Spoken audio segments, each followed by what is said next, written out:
El tema para este día es cuando parece no haber respuesta. Y creo que se hermana muy bien con lo que veníamos diciendo ya el día de ayer, porque vemos a un Elías que ha recibido respuestas portentosas de parte de Dios, pero de repente las cosas no han sucedido exactamente como él esperaba que sucedieran, o no ha tenido el efecto que él esperaba que tuviera esa respuesta, esos milagros por los que había orado.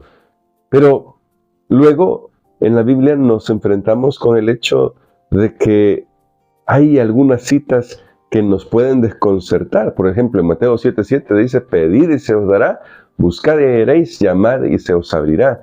Y cuando vamos a la primera carta de Juan, en el capítulo 5, verso 14, dice de que si pedimos conforme a la voluntad de Dios, Dios nos oye.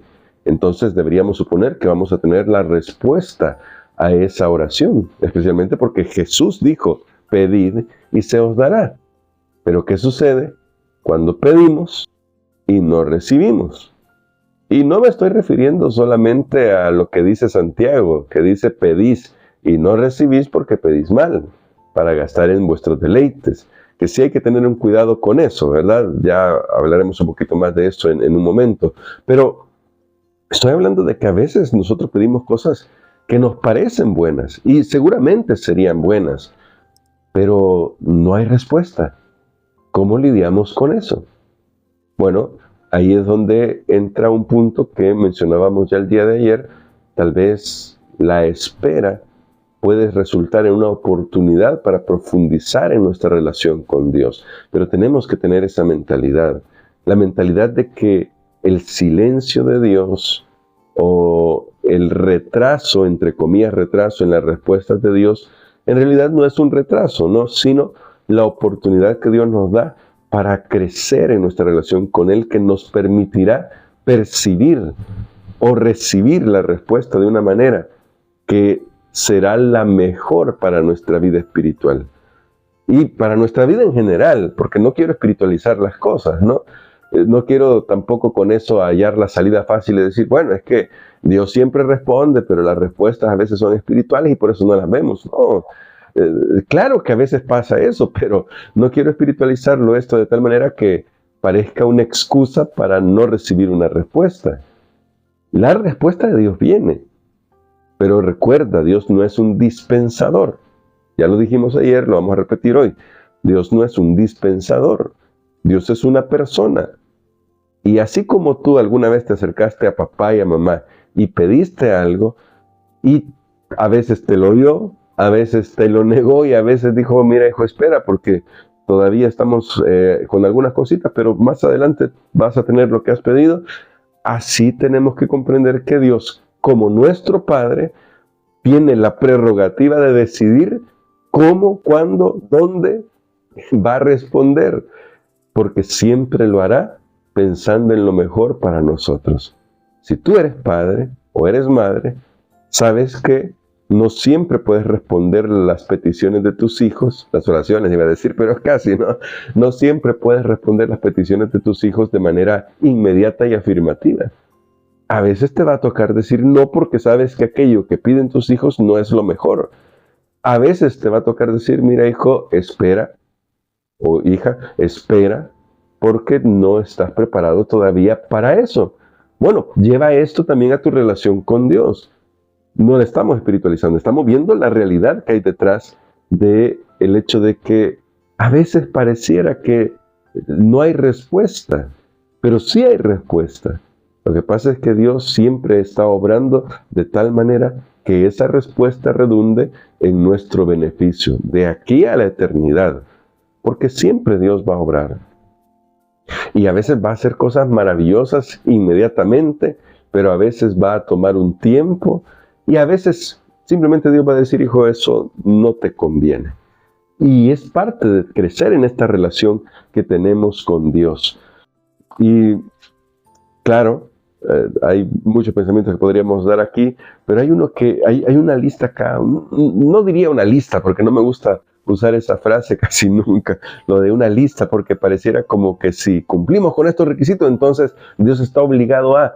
No, vamos a decir que hay algunos principios que nos permiten a nosotros crecer en nuestra relación con Dios y que nos permitirá que podamos percibir mejor las respuestas de Dios. Y no solo percibirlas, incluso recibirlas. Porque hay un pensamiento, no me recuerdo si es el pastor Richard, se me escapó el apellido, pero sí, o Phil, por ahí, que él habla sobre la oración y dice que nosotros deberíamos siempre meditar en nuestras oraciones si lo que estamos pidiendo va a traer gloria al nombre de Dios.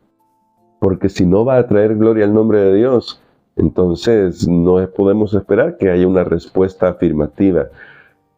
Y cuando digo gloria al nombre de Dios, no me refiero solamente a cosas que tienen que ver con, por ejemplo, edificar un templo, no, también para tus cosas personales, pero pensemos si lo que estamos pidiendo a nivel personal, lo estamos pidiendo para ser una bendición para otros, o como dice Santiago, solamente para nuestro deleite.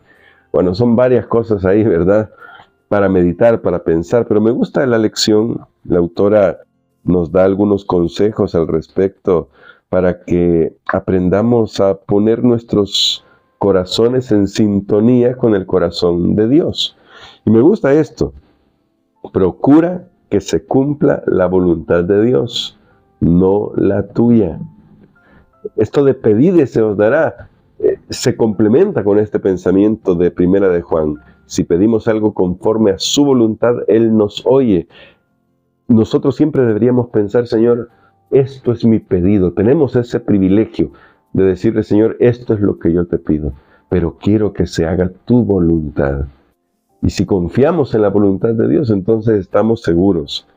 El otro punto que me parece muy interesante es: considera los motivos por los que pides algo. Tenemos que hacer un autoexamen. ¿Será que lo que yo estoy pidiendo es meramente para mí, de manera egoísta? ¿O estoy pidiendo porque tengo en vista el servicio a los demás? Sí, nota, los motivos son importantes. Dios conoce los motivos y también espera que nosotros examinemos nuestros motivos. Noten lo que sigue: asegúrate de no estar acariciando algún pecado. Y para esto la solución es sumamente sencilla. Confiésale al Señor tus pecados. La verdad es que somos seres humanos.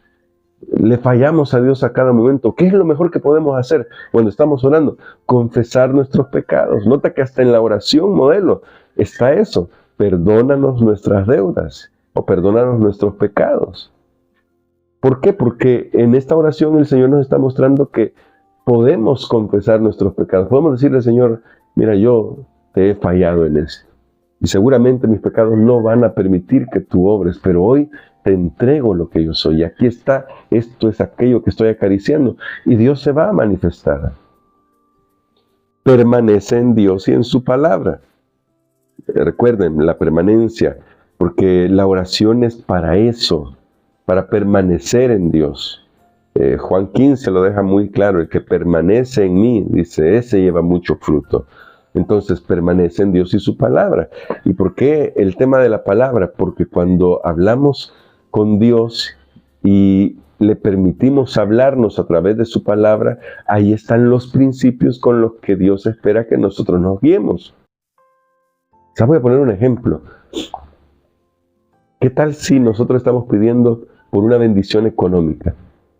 Yo no creo que Dios quiera que nosotros no tengamos los recursos necesarios para vivir. Yo creo que Dios lo quiere.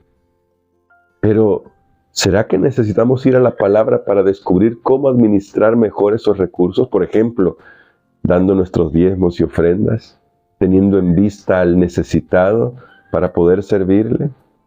Y estoy hablando de un pedido que puede ser que hagamos, un pedido de bendición económica. ¿Quién no ha pedido eso? O, bueno, no sé, yo he pedido cosas así, pero tal vez Dios a veces dice: hijo, sí, yo te puedo conceder eso, pero primero permanece en mi palabra y piensa, ¿estás queriendo servir a otros? Mi palabra dice que hay que dar diezmos y ofrendas, ¿lo vas a dar? Mi palabra dice que debes atender al pobre, al necesitado, ¿lo vas a atender? O sea, es para poner un ejemplo, ¿no? Podríamos poner otros ejemplos. Dios podría responder una oración de sanidad. Y ahí está. Dios dice, está bien, hijo, yo te puedo sanar, pero ¿estarás dispuesto a vivir un mejor régimen de alimentación, a hacer actividad física, a cuidar tu cuerpo, porque es el templo y la morada del Espíritu Santo? ¿Notan lo que quiero decir? Los principios están ahí en la Biblia. Y tal vez lo que Dios está esperando es que nosotros nos comprometamos con la Escritura para poder vivir esos principios. Y de esa manera Dios pueda obrar el milagro. Porque hay una cita del Espíritu de Profecía, mi esposa la usa porque ella es nutricionista, una profesional en nutrición con muchos años de trayectoria, y ella tiene esta cita, la saca, ¿no? Toma esta cita de Ellen White que dice de que Dios no obrará milagros si nosotros estamos violando las leyes de la naturaleza. ¿Cómo va a sanarnos si nosotros estamos violando las leyes de la naturaleza? Bueno, ahí está. Dios puede responder la oración, pero también necesita que nosotros nos comprometamos. Por eso me gusta este punto, permanecer en Dios y en su palabra. Ora con fe. Pero nota que la fe es confiar en la voluntad de Dios. Eso es la fe. Considera el estado de tu corazón. Lo que pides está desde una perspectiva de una persona humilde que reconoce la soberanía de Dios, o como algunos que andan declarando cosas, etcétera. No voy a meter más en detalle. Luego, persevera en la oración.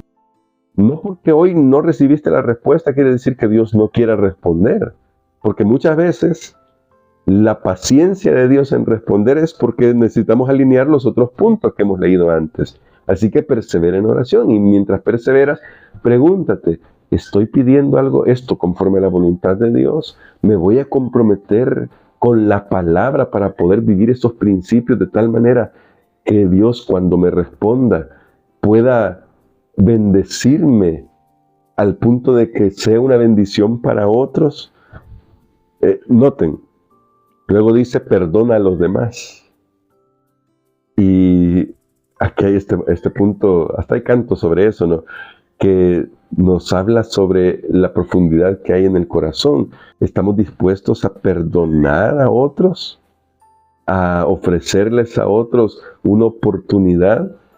El espíritu del perdón demuestra cómo está nuestro corazón, si está humilde u orgulloso. Y en última instancia, dejemos que Dios sea Dios. Lo voy a dejar así. En última instancia, tenemos que aprender que Dios ve el panorama completo. Y si confiamos en que Dios ve el panorama completo, entonces estamos seguros. Dios puede responder y quiere responder nuestras oraciones. Pero nota que hay varias cosas que podemos analizar y pensar.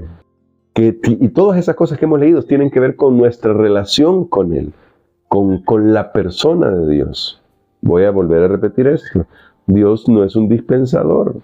No es que Dios espera que estemos apretando el botón correcto y ya cuando apretamos el botón correcto dice, ahora sí, yo te puedo dar lo que tú has pedido. No, Dios es una persona y es un ser personal que anhela desarrollar esa relación, esa comunión con nosotros. Él es el que da el primer paso. Él nos ha dejado este maravilloso regalo de la oración para que le busquemos, y si le buscamos de todo corazón, le vamos a encontrar. Medita en estos elementos. A mí me han servido mucho mientras he estado estudiando, porque digo, tiene razón, hay cosas que tal vez uno no las piensa cuando está orando, pero si uno comienza a meditar esto, uno puede abrirle el corazón a Dios. Uno puede decirle, Señor, mira, mi corazón no es un corazón humilde, pero yo vengo aquí para que tú me ayudes a ser más humilde. Yo no tengo los mejores motivos, tal vez estoy pidiendo esto solamente para gastar en mis deleites, pero ayúdame para ponerte a ti en primer lugar. Porque podríamos estar pidiendo cualquier cosa. Hoy puse el ejemplo de una bendición económica o bendición en salud, pero pongamos el ejemplo de un matrimonio. Tal vez alguien está orando por una pareja. La pregunta es, ¿vamos a permanecer en los principios de Dios? Lo estamos pidiendo porque queremos formar un hogar que honre a Dios. Estamos pidiendo por un matrimonio, por una pareja, por un esposo, una esposa, para poder servirle o todo es para mí, para mí, para mí. ¿Notan? Si ustedes ven, todas las oraciones tienen que ver con cómo aplicamos estos principios que leímos hoy. Así que vamos a orar pidiéndole al Señor que nos ayude para ser más autocríticos, para hacer un autoexamen, mejor decirlo así. Y en ese autoexamen, que el Señor nos permita crecer en esa relación que necesitamos con Dios. Querido Padre, gracias te damos por tu palabra. Permítenos poner en práctica estos principios que nos ayuden a fortalecer nuestra relación contigo. Queremos reconocerte a ti como el soberano de nuestra vida, y eso significa que cuando hablamos contigo, tú sabrás siempre lo mejor para respondernos. Pero te damos gracias. Gracias porque nosotros, estoy seguro que quienes están también viendo esta lección, y yo lo puedo testificar en mi vida, hemos recibido respuestas inmediatas. Gracias por eso. Y en las que tú has decidido que todavía no estamos preparados para recibir la respuesta, ayúdanos a perseverar, a fortalecer en nuestra fe, ayúdanos a tener una mejor relación contigo y también con los demás, porque queremos honrar tu nombre. Ayúdanos a alinear nuestras peticiones con tu voluntad y que todo lo hagamos para tu honra y tu gloria. Oramos en el nombre de Jesús. Amén.